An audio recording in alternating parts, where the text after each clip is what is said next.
Welcome friends to your own study channel Smart Study with Gora sir.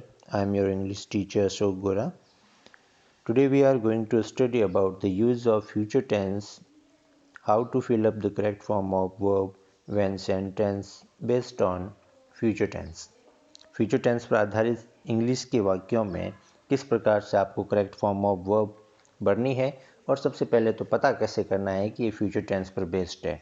पिछले 2 videos के माध्यम से हम लोगों ने प्रेजेंट और पास्ट टेंस से related correct form of verb देखे थे कि किस प्रकार से आप correct form of verb present और पास्ट की हो तो वो किस प्रकार से भर सकते हैं। आज के इस वीडियो में हम लोग देखेंगे कि फ्यूचर टेंस जो है वो आपके किस प्रकार से यूज़ होगा।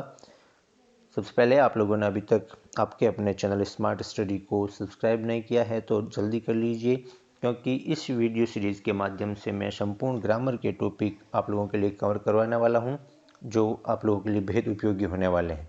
चलिए बिना किसी देरी के आज का अपना टॉपिक प्रारंभ करते हैं। Future tense. फ्यूचर टेंस से रिलेटेड हम लोग ये देख लेते हैं कि इसकी पहचान क्या है। ऐसे कौन से एडवर्बियल वर्ड्स होंगे जिसके माध्यम से हम लोग इंग्लिश के सेंटेंस को आइडेंटिफाई करेंगे कि वो फ्यूचर टेंस का है। ऐसे कौन से वर्ड हैं जो ये निर्धारित करेंगे कि ये फ्यूचर के कौन से पार्ट का है, इंडेफिनेट है या फ्यूचर कंटिन्यूज है, फ्यूचर परफेक्ट है या फ्यूचर परफेक्ट कंटिन्यूज है। सबसे पहला है सिंपल फ्यूचर या फ्यूचर इंडेफिनेट टेंस।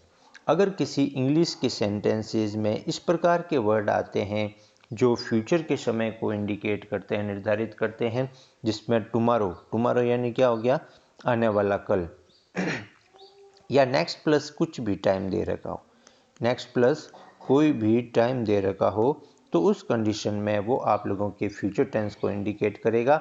यानी next week, next month, next year, next Monday, next Sunday या कमिंग डे, आने वाला दिवस, द फॉलोइंग डे, आने वाला दिन, या इन फ्यूचर, इस प्रकार के वर्ड होते हैं तो निस्संदेह वो आपके सिंपल फ्यूचर टेंस है या फ्यूचर इंडेफिनिट टेंस है। और ऐसा होने की अवस्था में अपने को किसका प्रयोग करना है हेल्पिंग वर्ब के रूप में, विल या सेल का।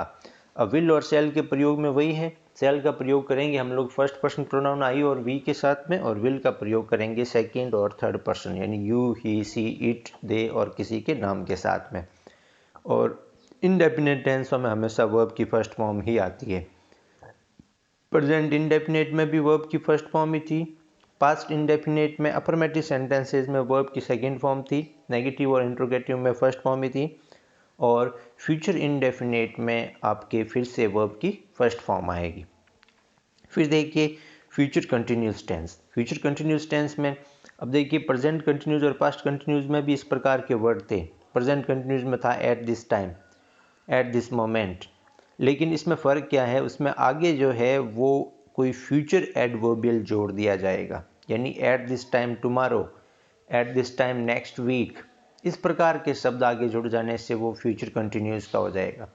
और अगर यही शब्द जो है एट दिस टाइम यस्टरडे, यानी एट दिस टाइम, ये जो वर्ड है, या दीज डेज, इस प्रकार के जो वर्ड हैं वो कंटिन्यूज में होंगे, लेकिन सिर्फ एट दिस टाइम है तो प्रेजेंट कंटिन्यूज, और एट दिस टाइम के साथ में इस प्रकार के यस्टरडे, लास्ट वीक, इस प्रकार के शब्द जोड़ दिए तो पास्ट कंटिन्यूज, और एट दिस टाइम वगैरह के साथ में आगे जो है आपके फ्यूचर एडवर्बियल कुछ जोड़ दिया, यानी at this time tomorrow, at this time next Monday, तब वो आपके हो जाएगा फ्यूचर कंटिन्यूस। ठीक है। और या द कमिंग डे या फॉलोइंग डे या इन फ्यूचर, इस प्रकार के शब्दों के साथ में आगे ऐसे कुछ और एडवर्बियल जुड़ जाते हैं तो वो आपके हो जाता है फ्यूचर कंटिन्यूज। और फ्यूचर कंटिन्यूज का निर्धारण होने के बाद अपने को विल और शैल का तो प्रयोग करना ही है, लेकिन साथ में क्या जुड़ जाएगी, बी जुड़ जाएगी। और कंटिन्यूज में हमेशा वर्ब की फर्स्ट फॉर्म के साथ आईएनजी आते हैं। क्लियर। फिर है perfect, future perfect. Future perfect की एकमात्र और महत्वपूर्ण पहचान यही है, इसमें बाय प्लस टाइम का प्रयोग होगा। बाय प्लस टाइम यानी बाय यानी का यहाँ अर्थ निकलेगा तक, बाय का अर्थ निकलेगा तक, यानी समय तक, कोई भी टाइम दे रखा होगा यानी तब तक ये काम हो जाएगा। इस प्रकार के वर्ड आते हैं तो इसका मतलब जो है आपके साफ इंडिकेशन है कि वो फ्यूचर परफेक्ट टेंस है। और फ्यूचर परफेक्ट आने पर परफेक्ट जब भी आएगा, सिर्फ परफेक्ट आने पर एक बात क्लियर हो जाती है कि परफेक्ट में हमेशा वर्ब की फॉर्म कौन सी आती है, थर्ड आती है। और प्रेजेंट परफेक्ट होने पर हैज़ हैव थर्ड थी, पास्ट परफेक्ट होने पर हैड थर्ड थी, और उसके बाद फ्यूचर परफेक्ट आने पर विल सेल तो लगेगा ही लगेगा, उसके साथ में और क्या जुड़ गया, हैव प्लस वर्ब की थर्ड फॉर्म। विल या shall plus have plus verb की थर्ड फॉर्म जो है आपको उस ब्रैकेट में, ब्लैंक्स में, खाली जगह जो आएगी उसमें आपको विल या सेल हैव प्लस वर्ब की थर्ड फॉर्म लगानी है। फिर है future perfect continuous. Future perfect continuous में भी वही पहचान, फॉर या सिंस प्लस टाइम, फॉर या सिंस प्लस टाइम, और साथ में कुछ एडवर्बियल फ्यूचर को इंडिकेट करता हुआ लग सकता है, जैसे बाई प्लस टाइम है यानी तक के अर्थ में, तब अपने को विल या सेल के साथ में हैव तो लगा हुआ है परफेक्ट में, और साथ में क्या जोड़ देना है, बीन, और कंटिन्यूस होने की अवस्था में वर्ब की फर्स्ट फॉर्म के साथ आईएनजी आएगा। देखिए हमेशा ध्यान रखिए, कंटिन्यूस में हमेशा आईएनजी फॉर्म आती है और परफेक्ट में हमेशा थर्ड फॉर्म आती है। क्लियर? तो ये थे आइडेंटिफिकेशन, आपको किस प्रकार से आइडेंटिफाई करना है फ्यूचर टेंस को। अब देखते हैं इसके अलग अलग इंडिविजुअल उसके सब पार्ट्स को, उसमें कौन कौन सी बातें अपने को महत्वपूर्ण ध्यान में रखनी है। Future indefinite tense. Future indefinite tense में महत्वपूर्ण बात क्या है, ट्रिक 1 कहती है यदि किसी इंग्लिश के वाक्य में टुमारो यानी आने वाला कल, टुमारो मीन्स आने वाला कल, यस्टरडे मतलब बीता हुआ कल, वो किसका संकेत करता है, वो पास्ट टेंस का संकेत करता है, और टुमारो जो है वो फ्यूचर टेंस का, नेक्स्ट प्लस कुछ भी टाइम हो, next day, next week, next year, next month, next Monday, Sunday, next January, इस प्रकार के वर्ड आते हैं तो वो डेफिनेटली आपके फ्यूचर टेंस है। अब फ्यूचर टेंस का निर्धारण होने के बाद अपने को ये तो पता चल गया कि इसमें आपके विल या शैल का हेल्पिंग वर्ब के तौर पर प्रयोग किया जाएगा। और विल और शैल में क्या है, यानी सेकंड और थर्ड पर्सन प्रोनाउन है तो विल का प्रयोग करना है। सेकंड और थर्ड पर्सन प्रोनाउन कौन कौन से होते हैं, सेकंड पर्सन प्रोनाउन तो होता है यू, और third person pronoun he, she, it और दे या एनी नेम। तो इनके साथ में, सब के साथ में अपने को किसका प्रयोग करना है, विल का प्रयोग करना है, ठीक है। और सेल का प्रयोग महज आई और वी फर्स्ट पर्सन प्रोनाउन के साथ में होगा। और इनडेफिनिट टेंस है तो वर्ब की फॉर्म कौन सी आएगी, फर्स्ट फॉर्म। तो फ्यूचर इंडेफिनिट टेंस होने की अवस्था में विल या सेल प्लस वर्ब की फर्स्ट फॉर्म। अब इस एग्जांपल को देखिए, I go to school tomorrow, I go to school tomorrow. अब टुमारो वर्ड आ गया, it means future indefinite tense है, तो आई के साथ अपने को प्रयोग किसका करना है, शैल का करना है। I shall go to school tomorrow, कल मैं विद्यालय जाऊंगा। दूसरा सेंटेंस देखिए, she come here on next Monday, वह अगले रविवार को, नेक्स्ट, नेक्स्ट यानी अगला होता है, तो अगला शब्द आते ही अपने जहन में आ जाता है कि अगला मतलब फ्यूचर में आएगा, और लास्ट वगैरह शब्द आता है तो इसका अर्थ क्या होता है, पिछला, और पिछला आते ही अपने जहन में यह आ जाता है कि पिछला मतलब जो बीत गया, पास्ट हो गया। तो सी फिर सिंपल फ्यूचर टेंस है तो विल या सेल लगाइए, सी के साथ में विल लगेगा और फिर वर्ब की फर्स्ट फॉर्म, तो सी विल कम हियर, ये यहाँ अगले सोमवार को आएगी। क्लियर? नेक्स्ट देखें, फिर देखिए फ्यूचर कंटिन्यूस टेंस। इस टेंस में जो है कोई भी भविष्य में कार्य जो है चलेगा या चल रहा होगा उसकी कल्पना की जाती है। तो कंटिन्यूस टेंसों के अभी तक हम लोगों ने क्या पढ़े कि भाई एट दिस टाइम या दीज डेज, है ना, इस प्रकार के वर्ड आते हैं तो आपके वो कंटिन्यूस टेंस होते हैं। तो इसमें भी वो सेम ही पहचान, लेकिन ऐसे शब्दों के आगे क्या जुड़ जाएगा, आगे या तो टुमारो जुड़ जाएगा या नेक्स्ट प्लस कोई भी टाइम जुड़ जाएगा। अब दिस डेज में फिर आगे टुमारो नहीं जुड़ेगा, दिस डेज नेक्स्ट ईयर, है ना, या एट दिस टाइम टुमारो, कल इस समय हम लोग ये कर रहे होंगे। इस प्रकार के वर्ड आगे जुड़ जाते हैं तो वो फ्यूचर कंटिन्यूस टेंस होता है। और फ्यूचर कंटिन्यूस टेंस होने की अवस्था में अपने को क्या ध्यान रखना है, विल और शैल का यूज़ तो होगा ही, विल और शैल का यूज़ होगा, लेकिन साथ में क्या जुड़ जाएगी, बी जुड़ जाएगी। और कंटिन्यूज में अभी मैंने आपको बताया था हमेशा वर्ब की फर्स्ट फॉर्म के साथ आईएनजी जुड़ेगी कंटिन्यूज में। क्लियर? तो आई और वी के साथ में अपने को शैल का प्रयोग करना है, और आई वी को छोड़ करके जितने भी बाकी हैं उनके साथ में विल का प्रयोग करना है। He write a story next day, वह अगले दिन कहानी लिख रही होगी, इस प्रकार का सेंटेंस है।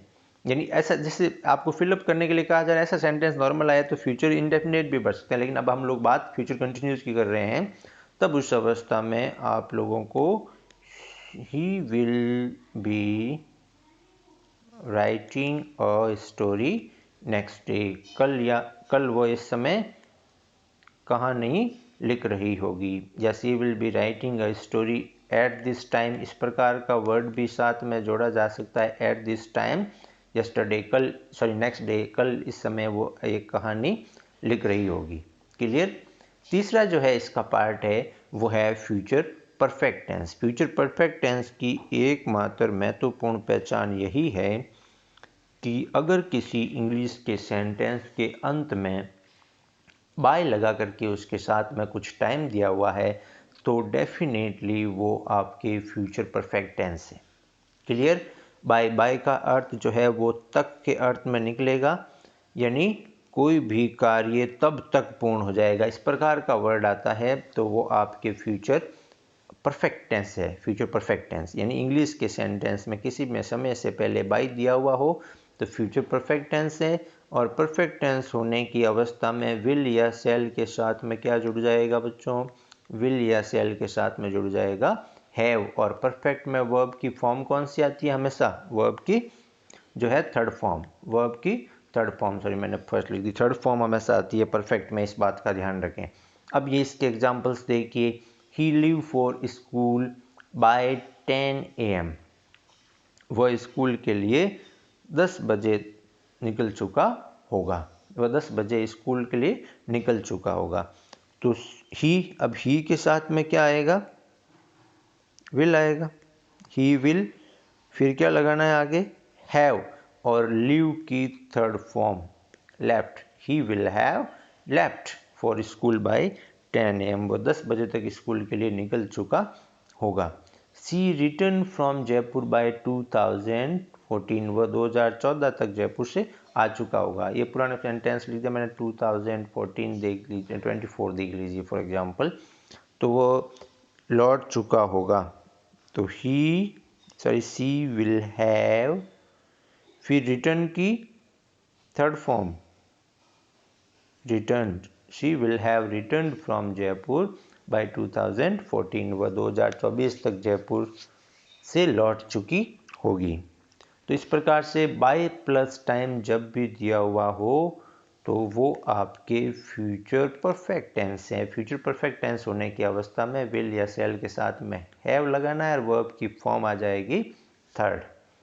सबसे लास्ट है इसका future perfect continuous tense. Future perfect continuous tense में क्या होगा? यानी आपके परफेक्ट कंटिन्यूजों की महत्वपूर्ण पहचान तो यही है कि इसमें फॉर या सिंस प्लस टाइम दे रखा होता है, फॉर या सिंस प्लस टाइम दे रखा होता है। अब उसमें वो प्रेजेंट परफेक्ट कंटिन्यूज और फ्यूचर पास्ट परफेक्ट कंटिन्यूज से अलग कैसे होगा? इसमें साथ में क्या दे दिया गया होगा? कुछ बाय प्लस टाइम दे रखा होगा, बाय प्लस टाइम दे रखा होगा, या वो फ्यूचर को इंडिकेट कर रहा होगा। बाय प्लस टाइम दे रखा होगा या ऐसा कुछ फ्यूचर एडवर्बियल उसके साथ में दे रखा होगा। तो उस कंडीशन में आपको क्या करना है? फ्यूचर परफेक्ट कंटिन्यूस का प्रयोग करना है। फ्यूचर परफेक्ट कंटिन्यूस में क्या आएगा? विल या शैल के साथ में क्या लग जाएगा? हैव बीन, और वर्ब की फर्स्ट फॉर्म के साथ आईएनजी। क्लियर। ये एग्जाम्पल देखिए, Anita play football 4 2 hours, since या 4 प्लस टाइम आया है बाय 6 o'clock, यानी 6 बजे, 6 बजे तक जो है वो 2 घंटों से खेल रही होगी, यानी 6 बजे तक, 6 बजने वाले हैं उसमें, तो वो फ्यूचर को इंडिकेट कर रहा है। तो उस अवस्था में अपने क्या करना है? अनीता के साथ में आ जाएगा विल, फिर क्या लगाओ? हैव, फिर क्या लगाओ? बीन, फिर वर्ब की फर्स्ट फॉर्म जो है प्ले उसके पीछे लगा दीजिए आईएनजी। तो Anita will have been playing football for 2 hours by 6 o'clock, Anita 6 बजे तक 2 घंटों से फुटबॉल खेल रही होगी। रही होगी। देखो फ्यूचर टेंस को इंडिकेट कर रहा है। फिर देखिए, Ramesh live in this house for 5 years by 2020। For या सिंस प्लस टाइम का प्रयोग हुआ है और आगे बाय प्लस टाइम का प्रयोग हुआ है जो फ्यूचर को इंडिकेट कर रहा है। तो ऐसी अवस्था में अपने को क्या करना है, रमेश के साथ में क्या आ जाएगा, विल हैव बीन, लिव के पीछे लगा दीजिए ing लिविंग। रमेश इस घर में 2020 तक 5 सालों से रह रहा होगा। तो ये फ्यूचर टाइम को इंडिकेट कर रहा है। इसके अलावा देख लीजिए कि और टेंस का प्रयोग करते समय अपने को किन बातों का ध्यान रखना है। यदि कंडीशनल टाइप के सेंटेंस हो, कंडीशनल यानी क्या होता है, शर्त वाले वाक्य, शर्त वाले वाक्य होने की अवस्था में अपने को ध्यान रखना है कि कंडीशनल टाइप के सेंटेंसेस में आपके कंडीशनल टाइप के सेंटेंस कौन से होंगे, इफ़ वाले। इफ़ यानी यदि। तो कंडीशनल सेंटेंस में अपने को ध्यान रखना है कि इसमें 2 क्लॉजेज होंगे, एक तो इफ़ वाला सेंटेंस है और दूसरा जो उसका सबऑर्डिनेट सेंटेंस होगा। तो एक तरफ आपके अगर सिंपल प्रेजेंट टेंस है, सिंपल प्रेजेंट टेंस है, तो दूसरी तरफ आपके फ्यूचर सिंपल या फ्यूचर इंडेफिनिट टेंस रहेगा, फ्यूचर इंडेफिनिट टेंस रहेगा। कैसे, if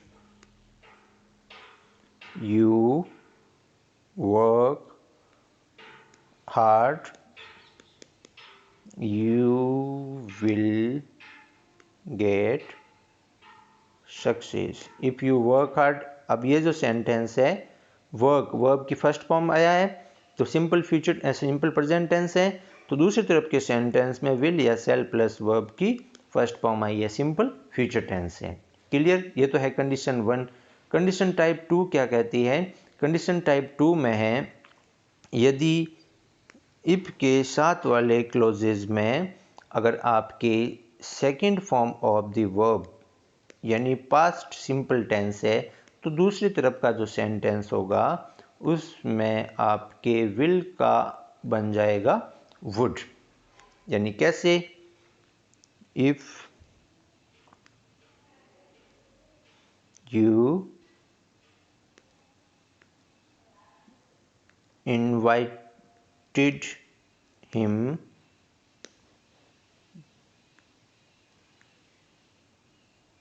he would attend the party, he would attend the party। यदि तुम उसे जो आमंत्रित करते तो वो पार्टी अटेंड करता। यानी second form of the verb हुई है कंडीशनल सेंटेंस में, तो उसका जो प्रभाव पड़ेगा उसमें आपके विल और सेल का क्या बन जाएगा, वुड। वर्ब की फॉर्म तो फर्स्ट ही रहनी, ये है कंडीशन टाइप 2। और तीसरी जो है आपकी कंडीशन थर्ड में क्या होगा, कंडीशन थर्ड में इफ़ के साथ वाले क्लॉज में यदि आपके पार्टिसिपल सेंटेंस है, पार्टिसिपल यानी क्या होता है बच्चों, यानी थर्ड फॉर्म वाला जो है सेंटेंस है, तो दूसरी तरफ का जो उसका इफेक्ट पड़ेगा उसमें आपके वुड हैव प्लस वर्ब की कौन सी फॉर्म आएगी, थर्ड फॉर्म आएगी। कैसे, एग्जाम्पल देखिए, if you had called her, यदि तुम उसे कॉल कर चुके होते तो she would have answered your call. यदि तुम उसे फ़ोन कर चुके होते, कॉल कर चुके होते, तो वह तुम्हारे कॉल का जवाब दे चुकी होती। तो यहाँ क्या था, हैड प्लस थर्ड फॉर्म थी, तो दूसरी तरफ के सेंटेंस में भी क्या होगा, वुड हैव प्लस वर्ब की थर्ड फॉर्म। तो ये कंडीशनल टाइप के सेंटेंसेस थे जिसके माध्यम से आप लोग ये जो है अपने को ध्यान रखना है कि 3 प्रकार की कंडीशन है, तीनों में अपने को ये बात ध्यान रखनी है कि इफ के वाले क्लाउज में एक तरफ आपके सिंपल प्रेजेंट टेंस है, सिंपल प्रेजेंट टेंस मीन्स क्या हो गया, वर्ब की फर्स्ट फॉर्म है, तो दूसरी तरफ आपको क्या करना है, विल या सेल प्लस वर्ब की फर्स्ट फॉर्म लगानी है। पहली कंडीशन। दूसरी कंडीशन ये है कि यदि आपके इस तरफ सेकंड फॉर्म है तो आपको क्या करना है, विल और शैल का सिर्फ वुड बना देना है। थर्ड कंडीशन है आपके हैड प्लस थर्ड फॉर्म है तो अपने को महज इतना ही करना है, आपको विल और शैल का वुड बना करके उसके साथ में क्या लगा देना है, हैव, और वर्ब की कौन सी फॉर्म, थर्ड फॉर्म लगा देनी है। तो ये टेंस संबंधी परिवर्तन था। एक बार जाते जाते हम लोग ये भी देख लेते हैं कि कौन सा जो आपके सब्जेक्ट के रूप में कोई प्रोनाउन आता है तो आपको कौन सी हेल्पिंग वर्ब उसके साथ में यूज़ लेनी है। आई और वी फर्स्ट पर्सन प्रोनाउन है तो फर्स्ट पर्सन प्रोनाउन के साथ में आपको प्लूरल वाली फॉर्म यूज में लेनी है, डू डज में से, तो है ना। डू डज किस में प्रयोग होगी, प्रेजेंट इंडेफिनेट में। इज आर एम में से आई के साथ में किसका प्रयोग होगा, एम का, और वी के साथ में आर का। और इसमें भी जो है आपके हैव वर्ब है, हैव वर्ब में आपको हैव का प्रयोग करना। हैव वर्ब में कौन सी तीन होती है, हैज, हैव, हैड। तो प्रेजेंट होने की अवस्था में तो आपको हैव का प्रयोग करना है और पास्ट में तो हैड ही आएगी, सबके कॉमन ही है। और आई के साथ में वॉज और वी के साथ में वर, पास्ट होने की अवस्था में। यू को प्लूरल की श्रेणी में ही रखा जाता है तो डू सिंगुलर के लिए आता है डज और प्लूरल के लिए डू, आर, हैव और वर। फिर जो है थर्ड पर्सन प्रोनाउन, ये सारे के सारे थर्ड पर्सन प्रोनाउन है तो ही सिंगुलर होता है तो इसके साथ में सिंगुलर वर्ब आएगी। डज सिंगुलर है, इज, हैज और वॉज और हैड तो सबके साथ कॉमन आएगी, और विल, ठीक है। सी भी सिंगुलर की श्रेणी में है, पुरुष के लिए तो ही है और महिला के लिए शी, और इट जो किसी अन्य प्राणी के लिए, तो ये सब के लिए कॉमन चीज़ें होती है, इनमें सारी की सारी सेम ही रहेगी। और दे प्लूरल है तो आपको प्लूरल वर्ब यूज में लेनी है, डू, आर, हैव और वर्ब। तो ये था आज का अपना टेंस रिलेटेड। नेक्स्ट वीडियो में टेंस की एक एक्सरसाइज लेंगे, तब तक आप विद्यार्थियों अच्छे से इसकी तैयारी कीजिए और इसका जो है टेस्ट भी प्रोवाइड करवाऊंगा आप लोगों के लिए। उसका लिंक आप लोगों की नेक्स्ट वीडियो में अवेलेबल करवाऊंगा जिसके माध्यम से आप अपनी तैयारी को परख सकेंगे। तब तक बने रहिए आपके अपने स्मार्ट स्टडी के साथ में। उम्मीद है आप लोगों की पढ़ाई अच्छी चल रही होगी, और हाँ, चैनल को सब्सक्राइब करना और अपने मित्रों के साथ शेयर करना बिल्कुल नहीं भूले। Thank you.